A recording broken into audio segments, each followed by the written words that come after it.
Baik pemirsa, kita akan lanjutkan diskusi kita malam hari ini karena sudah ada temuan baru yang dimiliki oleh Bang Bonatua. Tapi Bang Andi, dengan pihak Roy Suryo nampaknya masih terus bersikukuh untuk mencari tahu keaslian ijazah Pak Jokowi meskipun tadi sudah dibilang identik dengan milik Pak Jokowi. Ya kalau bukan itu bukan Roy Suryo namanya gitu kan. Lubang semut pun dia akan cari untuk itu. Tapi yang jelas apa yang telah ada oleh Bang Bonatua ini independen loh ya, bukan masuk di dalam artinya pihak RRT. Beliau sudah mengatakan itu kepada saya. Benar Bang Bona ya? Independen ya. Jadi kita memberikan apresiasi yang besar lah untuk itu. Karena ini kan tujuannya untuk ke depan. Artinya pembenahan yang namanya administrasi itu berjalan dengan baik dan dipercepatlah dengan digitalisasi untuk itu ya. Nah, kalau kita konteksnya kembali kepada ijazah itu, ini sebetulnya sih udah end of game gitu loh. Ya kan ibaratnya ini kan sudah harusnya ditunjukkan. Sudah tidak berpolemik lagi. Iya, mestinya ya. Ini kan sudah jelas dan dari pihak KPU yang dipakai untuk itu dari 2005 sampai kemarin kan 2019 itu. Ya artinya kan sudah selesai tahapan-tahapan itu dan ini diakui juga oleh negara, oleh masyarakat Indonesia juga untuk itu. Jadi apalagi yang mesti diinikan, diperdebatkan, mesti kan seperti itu. Yeah. Nah yang sebaiknya begini, biar bagaimanapun Pak Jokowi itu membutuhkan ruang publik, yaitu adalah pengadilan untuk membersihkan dan mengangkat nama beliau yang dikatakan di downgrade dengan kasus ijazah asli yang dituduh palsu ini ya. Jadi perlu itu ya, biar publik juga bisa mengetahui apa sih yang sebenarnya terjadi.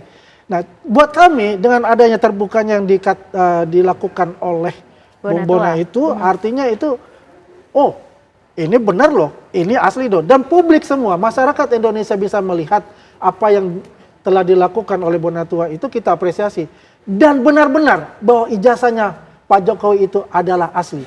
Dan untuk melihat bagaimana perkembangannya itu, nanti kita saksikan di pengadilan. Oke, saksikan di pengadilan. Karena apalagi sih yang dicari tadi pertanyaannya, Bang Jahmada? Oke, kita kembali dari temuan dari rekan Bona ya. Bahwa kita lihat di sini, ya namanya kalau verifikasi atau legalisir ya harus ada tanggalnya gitu loh. Ini tidak bertanggal.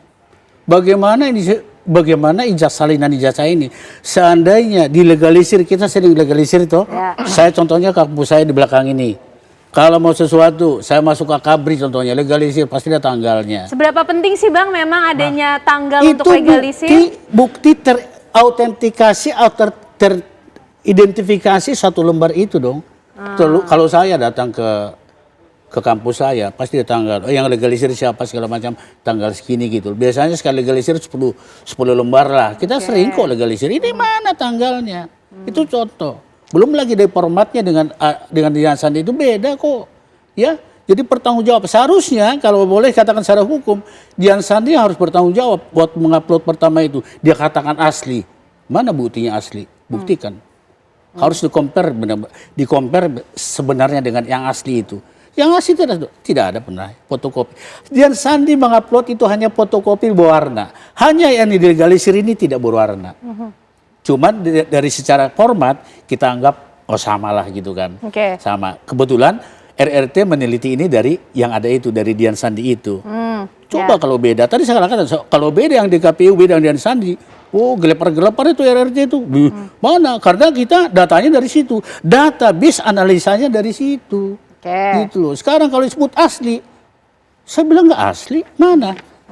Karena gitu tidak ada tanggal legalisirnya itu. Orang KPU juga harus bertanggung jawab juga itu loh. Nggak ada tanggalnya, coba lihat aja itu. Kapan dilegalisir kita nggak tahu.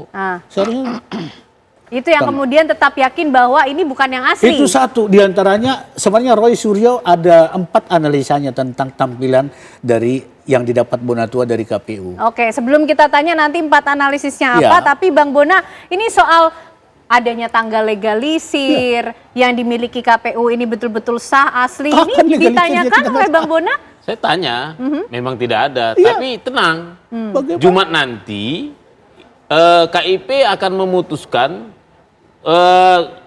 pengajuan sengketa informasi dari Ibu Dr. Leoni.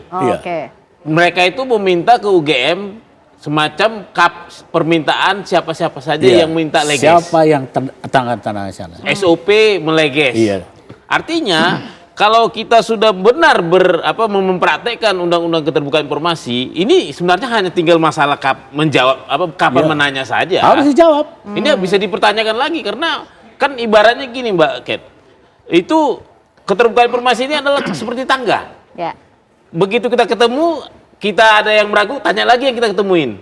Begitu terus begitu sampai nanti akhirnya nanti semua ini jadi jelas. Oke. Seperti saya kan, pertama digelapin, nggak apa-apa. Saya minta lagi, yang diterangin dikasih. Sekarang kan ada lagi yang nggak kelihatan nih.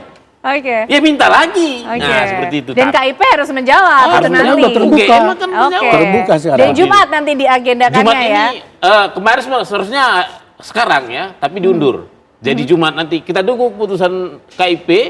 Apakah nanti mengabulkan permintaan Bon Jovi ya untuk membukakan log permintaan kapan tanggal-tanggal leges, SOP meleges apa saja seperti tadi kan kata Bang Jagir kan itu harus ada tanda tangannya ya kan, harus ada tanggalnya, mau 10 pun nggak apa-apa, yang penting ada tanggalnya kan gitu. Oke, kan masalah awalnya soal asli atau tidak ijazah Pak Jokowi ketika sudah ada salinan tanpa sensor, kemudian muncul pertanyaan baru, kok proses legalisirnya tidak sesuai dengan SOP? Itu yang membuat akhirnya ragu, tapi dijawabnya nanti ya Bapak-Bapak. Usai jeda kami kembali untuk Anda pemirsa.